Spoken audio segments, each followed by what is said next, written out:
Friends, welcome to our channel. Friends, आज हम देखेंगे क्या पति और पत्नी के जीवित रहते हुए दूसरी शादी हो सकती है या नहीं। फ्रेंड्स, इस वीडियो में हम पूरी जानकारी जानेंगे।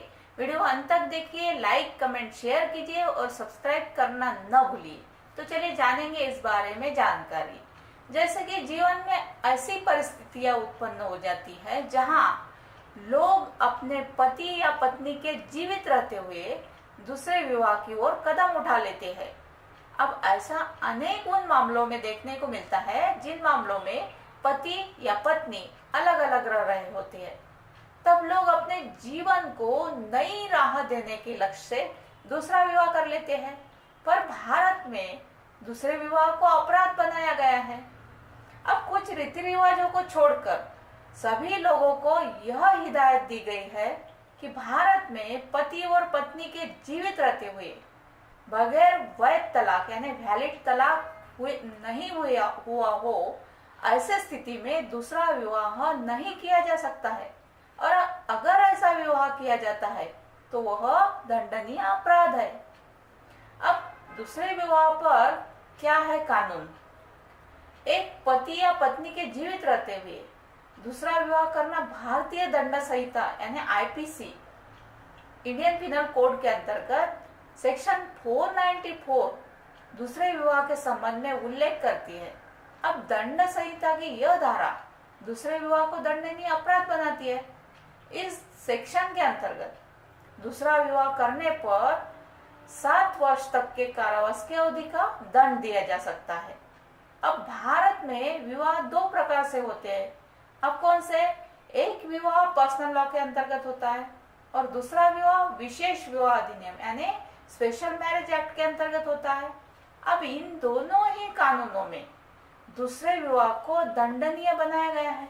जैसे कि हिंदू मैरिज एक्ट की धारा 17 यानी हिंदू मैरिज एक्ट के सेक्शन 17 इसमें दूसरे विवाह के संबंध में दंड का उल्लेख करती है।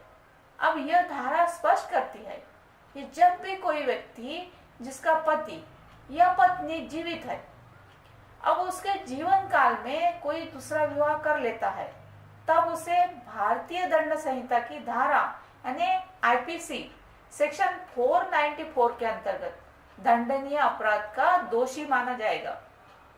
अब इसी प्रकार विशेष विवाह अधिनियम की धारा 44 यानी स्पेशल मैरिज एक्ट के सेक्शन 44 दूसरे विवाह को दंड के रूप में उल्लेखित करती है।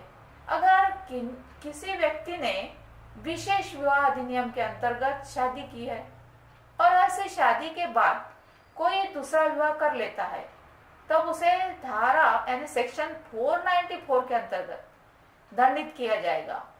यहाँ एक ध्यान देना चाहिए कि दूसरे विवाह के मामले में दंड का प्रावधान कुछ रूढ़ि और प्रथा के अंतर्गत है।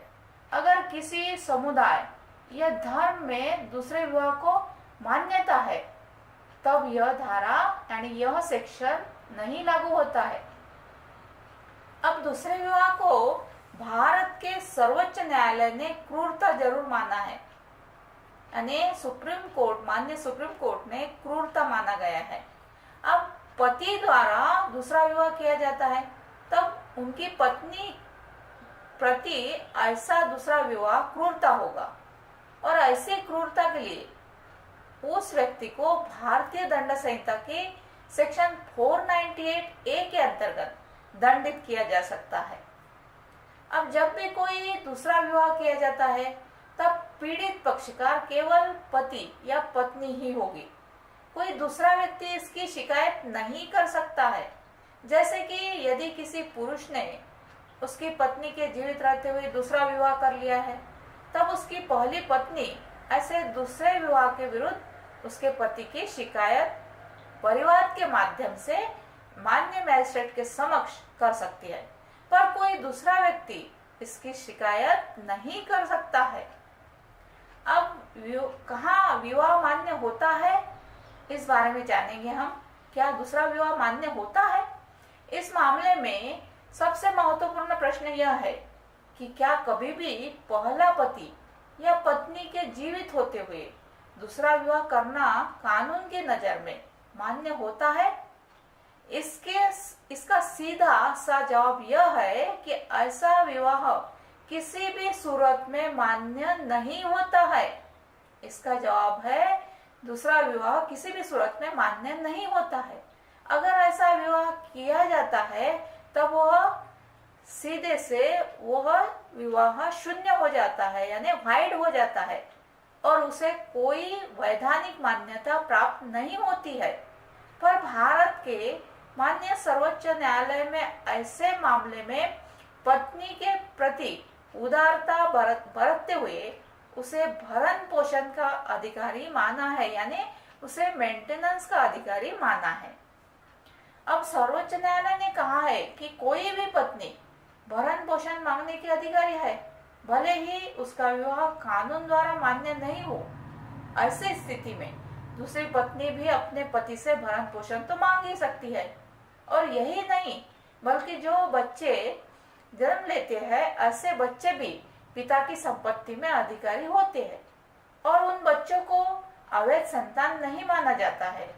अब उन बच्चों को सभी वह अधिकार प्राप्त होते हैं जो एक वैध विवाह से होते हैं, यानी वैलिड मैरिज से जो बच्चे होते हैं उनके समान ही उन बच्चों को भी अधिकार प्राप्त होते हैं।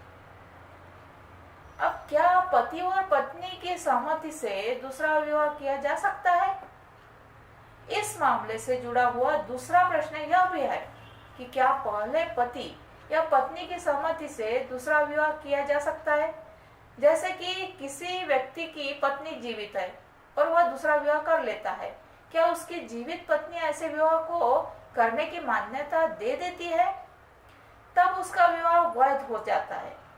यह बात ठीक नहीं है। दूसरा विवाह किसी भी सूरत में वैध नहीं होता है, भले ही पहली पत्नी या पति इसके लिए अपनी सहमति दे दे। अब ऐसा विवाह भारतीय दंड संहिता की धारा यानी आईपीसी सेक्शन 494 के अंतर्गत दंडनीय ही होगा। अब थाने से पुलिस अधिकारी इसके संबंध में एफआईआर दर्ज नहीं करते हैं। ऐसी शिकायत करने के लिए किसी परिसीमा की भी कोई आवश्यकता नहीं है, यानी लिमिटेशन नहीं है। अब किसी भी समय ऐसी शिकायत की जा सकती है, भले ही ऐसा विवाह 10 इयर्स पूर्व किया गया हो। इसकी शिकायत 10 इयर्स के बाद भी की जा सकती है और व्यक्ति को आरोपी पाए जाने पर न्यायालय द्वारा दंडित किया जाता है। अब इस प्रकार दूसरे विवाह को दंडनीय अपराध बनाया गया है। जिन लोगों पर दूसरे विवाह से संबंधित धारा लागू नहीं होती है उन्हें क्रूरता से संबंधित धारा में आरोपी बनाया जा सकता है, क्योंकि दूसरा विवाह एक प्रकार से क्रूरता ही है। सो फ्रेंड्स, यह थी दूसरे विवाह के बारे में महत्वपूर्ण जानकारी। Thank you.